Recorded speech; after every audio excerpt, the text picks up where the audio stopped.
1 Samuel chapter 26. David spares Saul's life a second time. Then the Zivites came to Saul at Gibeah, saying, David is in hiding on the hill of Hachilah, which is opposite Jeshimon. So Saul rose and went down to the wilderness of Ziph with 3,000 chosen men of Israel to seek David in the wilderness of Ziph.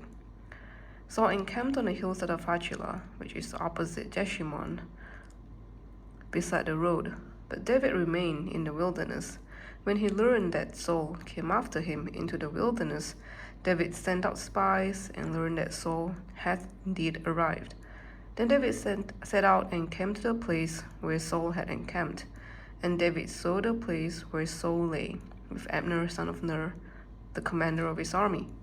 Saul was lying within the encampment, while the army was encamped around him. Then David said to Ahimelech the Hittite and to Joab, brother Abishai son of Zeruiah, who will go down with me into the camp to Saul? Abishai said, I will go down with you.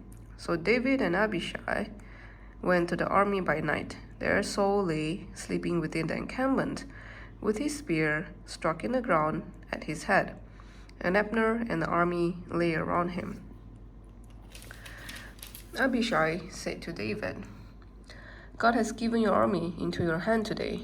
Now therefore let me pin him to the ground with one stroke of the spear. I will not strike him twice. But David said to Abishai, do not destroy him, for who can raise his hand against the Lord's anointed and be guiltless? David said, as the Lord lives, the Lord will strike him down, or his day will come to die, or he will go down into battle and perish. The Lord forbid that I should raise my hand against the Lord's anointed. But now take the spear that is at his head and the water jar, and let us go.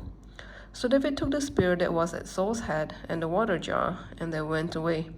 No one saw it or knew it, nor did anyone awake, for they were all asleep, because a deep sleep from the Lord had fallen upon them. Then David went over to the other side and stood on the top of a hill far away, with a great distance between them. David said to the army and to Abner son of Ner, saying, Abner, will you not answer? Then Abner replied, who are you that calls to the king? David said to Abner, are you not a man who is like you in Israel? Why then have you not kept watch over your lord the king? For one of the people came in to destroy the Lord your king. This thing that you have done is not good. As the Lord lives, you deserve to die, because you have not kept watch over your Lord, the Lord's anointed.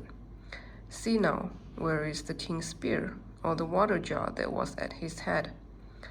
Saul recognized David's voice and said, is this your voice, my son David? David said, it is my voice, my lord, O king. And he added, why does my lord pursue his servant? For what have I done? What guilt is on my hands?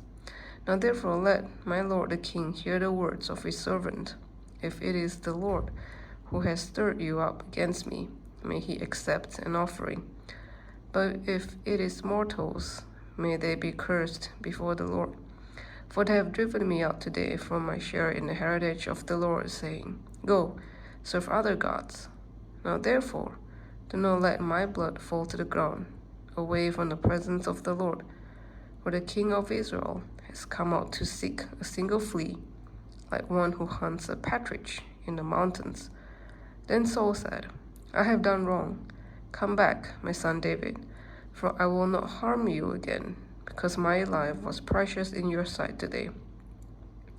I have been a fool and have made a great mistake. David replied, here is the spear, O king. Let one of the young men come over and get it. The Lord rewards everyone for his righteousness and his faithfulness. For the Lord gave you into my hand today. But I would not raise my hand against the Lord's anointed.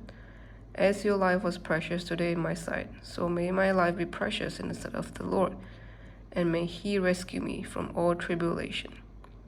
Then Saul said to David, blessed be you, my son David. You will do many things and will succeed in them. So David went his way, and Saul returned to his place. This was 1 Samuel chapter 26.